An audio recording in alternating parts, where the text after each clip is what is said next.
Hello, my name is Gang Hua. I'm a computer vision researcher in the Intelligent Input group.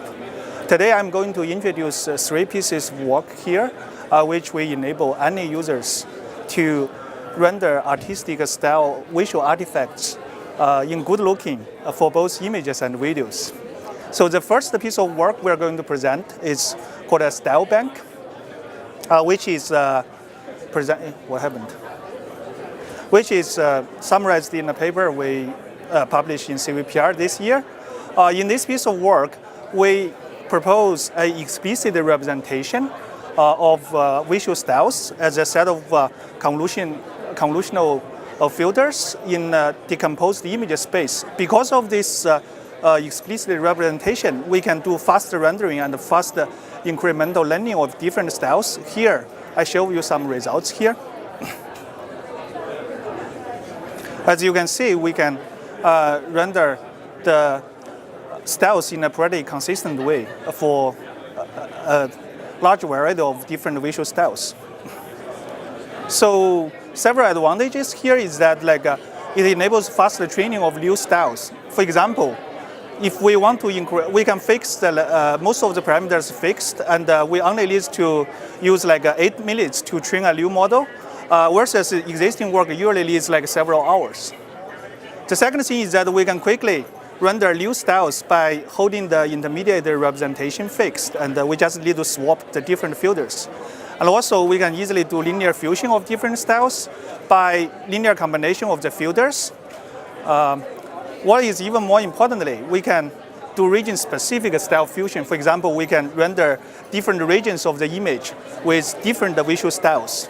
As you can see, this is our filter results with different styles. So next, I'm going to show we can apply the techniques to videos.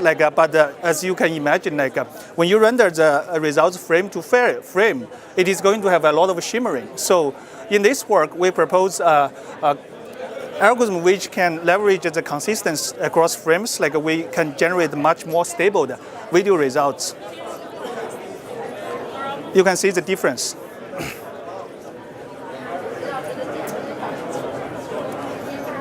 So in the second piece of work, we are going to show a black trick where we can swap the style of two images.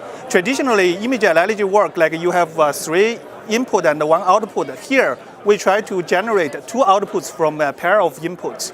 So in our methods, we take a very complicated approach where we run the images through deep networks, and we do patch matching and swapping the correspondence and do some multi-resolution reconstruction.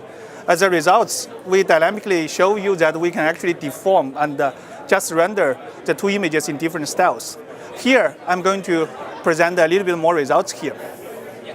As you can see, we can sort of render the source image into different outputs based on the reference. Here are some poor results we compare with existing offering. Our results are always more consistent and visually more pleasant, especially for portrait photos. And here we can even render the input source file to a sketch face to a real face. And here are some more examples. And you can also do facial makeup transfer. If a face looks good, you can try to mimic the same kind of facial makeup. And here are more on faces. We render the same face into different styles, the Mona Lisa looking and a bunch of other artistic styles. So actually, the first piece of technology indeed has been transferred into Microsoft Pix, which is the AI camera produced from our group. And the rest of the technology are under transferring into different Microsoft products. Perhaps you will see it in some of those offerings. Thank you.